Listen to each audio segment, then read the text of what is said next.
2 p.m. summit in Brussels. Theresa May. Public has had enough. European Union leaders meet in Brussels today to consider Prime Minister Theresa May's plea to extend Britain's exit beyond 29 March.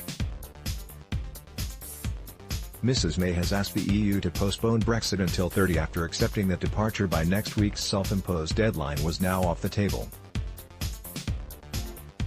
Summit Chairman Donald Tusk said in a letter inviting all 28 EU national leaders to Brussels talks that an extension would be conditional on a positive vote on the withdrawal agreement.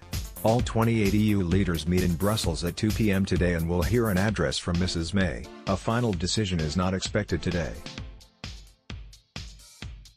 Any delay requires unanimous approval by all the other national EU leaders, and last night France was threatening to scupper Mrs. May's request, indicating that Britain had to be out by 23 May to avoid having to take part in European Parliament elections. In a statement last night, the Prime Minister blamed other MPs for the delay.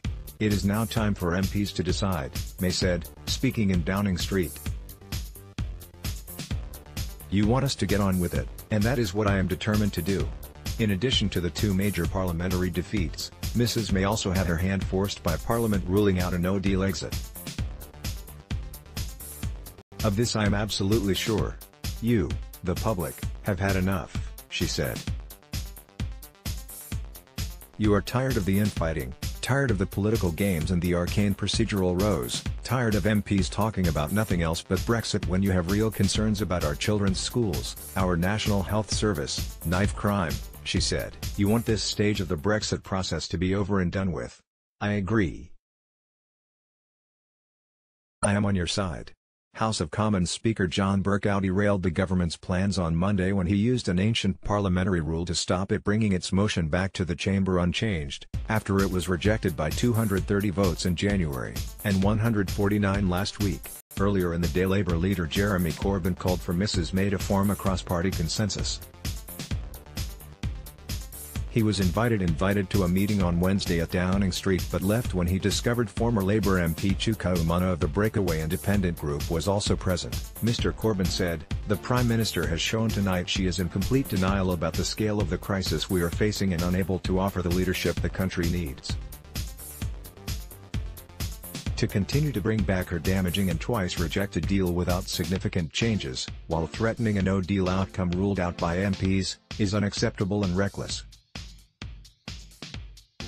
I made clear to the Prime Minister tonight that we must move immediately to agree a compromise alternative that supports jobs and living standards, can win the support of Parliament, be negotiated with the EU and bring the country together." In a face-to-face meeting this evening, Ian Blackford MP told Theresa May to change course, or resign, warning the Tory leader was taking the UK down the path to disaster. The SNP Westminster leader told the Prime Minister to face up to the fact that her bad deal had been rejected, and put the decision back to the people in a second EU referendum, with Remain on the ballot paper, as the most democratic way forward from the Brexit crisis. In a frank exchange, Mr. Blackford told her that the people of Scotland should not be dragged out of the EU against their will and that if necessary the SNP would take steps to secure a vote on revoking Article 50.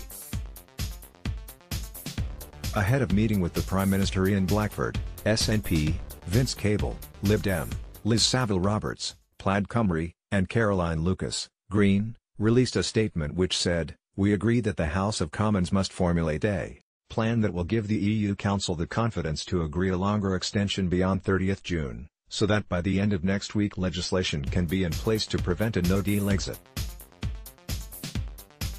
We will be pushing for the House of Commons to support a referendum on remaining in the EU, others will put forward their own positions. If the Commons cannot agree, as a last resort we would be prepared to take steps to secure a parliamentary vote on the revocation of Article 50. The Prime Minister must not be